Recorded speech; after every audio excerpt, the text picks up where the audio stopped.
Ceci étant, les poules, on les a eues quand même assez rapidement parce que ça, pour le coup, ça me faisait vraiment trop mal au cœur de me dire: «Mince, on est à la campagne, on n'a même pas une poule, quoi, flûte, c'est bien la peine». Enfin, à un moment donné, voilà. Donc voilà, en plus des 5 enfants et de l'école à la maison, on a quand même eu les poules assez rapidement. Je trouvais ça génial avec les enfants, en fait.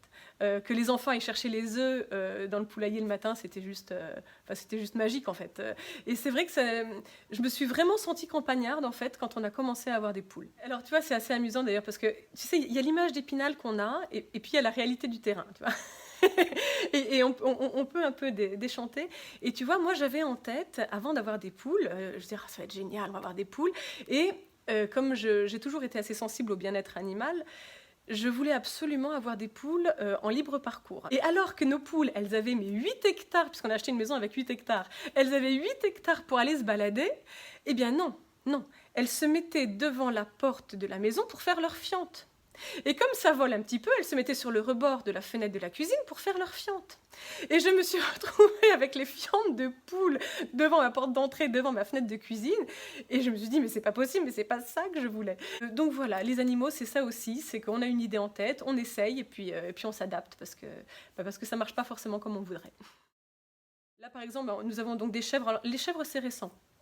Les chèvres, ça date du printemps dernier, au moment du premier confinement. Et on s'est loupé sur la fin d'année parce que les chèvres sont en chaleur à l'automne, en fin d'année. Donc c'est à ce moment-là qu'il faut les présenter au bouc. Bon, bah, on a complètement raté notre coup à ce niveau-là parce qu'on n'était pas prêt au niveau de l'abri pour avoir un bouc, etc. Enfin, et bon, bah voilà. Donc là, on a 2 chèvres qui nous font un tout petit peu de lait, mais plus beaucoup parce que c'est plus trop la saison.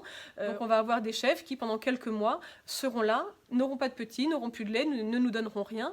Et il faudra attendre l'automne prochain pour les présenter au bouc. Donc voilà, typiquement, un petit raté, parce qu'une fois qu'on a raté la période pour la reproduction, c'est un peu difficile de rattraper. Mais à la limite, je dirais, c'est pas grave. Ça fait 6 mois qu'on a des chèvres, on découvre, on apprend, on fait ce qu'il faut pour qu'elles soient bien installées, qu'elles aient une litière propre, qu'elles aient à manger. Et puis bah, si on n'a pas de lait pendant 6 mois parce qu'on s'est planté, et ben c'est pas grave, on fera mieux l'année prochaine. Et l'année prochaine, ce sera bon, on aura du lait tout le temps, et il y aura sans doute des petits, et on pourra renouveler notre petit troupeau ou le compléter, du moins dans un premier temps. Et voilà, c'est pas grave non plus. Ça fait aussi partie des choses, je pense, qu'il faut garder en tête quand on se lance dans un élevage comme ça. On n'a pas une démarche de rentabilité, je veux dire. Donc, si à un moment donné on se plante, je veux dire, on se met pas en péril non plus, quoi. Je veux dire, eh ben, tu vois, au-delà du côté un peu rigolo de la chose, moi ça me semble pas idiot quand même, vraiment pas idiot, de tendre à une certaine recherche d'autonomie. Alors autonomie, ça veut pas dire qu'il faut tout faire tout seul, hein. Je pense au contraire qu'il vaut mieux être en réseau et puis s'entraider. Enfin, je veux pas non plus être passéiste, hein, c'est pas du tout mon propos. En revanche, je pense qu'il y a quand même une prise de conscience à avoir parce que les trucs hyper connectés, pour le coup au niveau informatique et tout ça, ça rend service, c'est super, je m'en sers, c'est comme ça qu'on peut aujourd'hui faire une conférence et tout, génial. Il n'empêche que le gars qui ne vit que par ça, que par des objets connectés, le gars qui passe sa vie dans son canapé avec sa télécommande pour fermer ses volets, pour regarder ce qu'il y a dans le frigo, pour passer sa commande, pour machin, pour truc. Le jour où il y a une panne d'électricité, le type il sort plus de son garage, la porte elle s'ouvre pas. Et ça, je trouve ça quand même assez flippant en fait. Les animaux et l'élevage familial, esclavage ou liberté, donc oui, c'est vrai que c'est un mode de vie qui peut manquer de confort par rapport à nos standards d'aujourd'hui.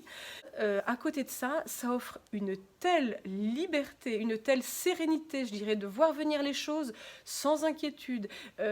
Demain, les magasins ferment, enfin... Moi, j'ai pas d'inquiétude, quoi. Mais tous les jours, on a des œufs frais, quoi. Donc, s'il y en a plus au supermarché, moi, mais j'en ai rien à faire. J'en ai rien à faire. Et j'ai du lait. Donc si je veux faire des crêpes à mes enfants, je fais des crêpes à mes enfants. Colonie, 2 essaims d'abeilles. Et donc j'étais revenue avec les essaims dans le coffre, là encore. Mais alors là, pour le coup, on prend des précautions autrement plus qu'avec les chèvres. Puisqu'en fait, il faut les mettre dans une ruche. L'essaim est dans une ruche. Mais la ruche doit être complètement fermée.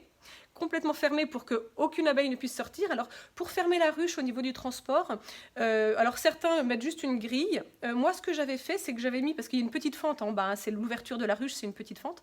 Moi, j'avais mis une mousse imbibée d'eau, ce qui fait que les abeilles pouvaient boire un petit peu quand même de l'intérieur, et puis ça les calmait, le fait d'avoir quelque chose à faire, ça les calmait, donc elles étaient bloquées à l'intérieur, elles avaient une mousse humide qui bouchait l'entrée, et puis j'avais mis bien sûr tout autour une sangle, pour être sûr quand même que ça ne se renverse pas, parce que du moment que le minimum, c'est-à-dire un abri et de la nourriture, tant que le minimum est assuré, tant pis si on se plante, ce qui compte c'est de commencer, de se lancer. Nous, quand on a été dans la maison et qu'il a fallu qu'on fasse un enclos pour la première fois de notre vie, on n'avait jamais planté un piquet, on ne savait même pas qu'on pouvait faire tenir un piquet juste en le plantant et sans mettre de béton, quoi. Donc c'est de te dire un peu d'où on partait. Et ben c'est pas grave, voilà, on a appris et c'était très bien comme ça.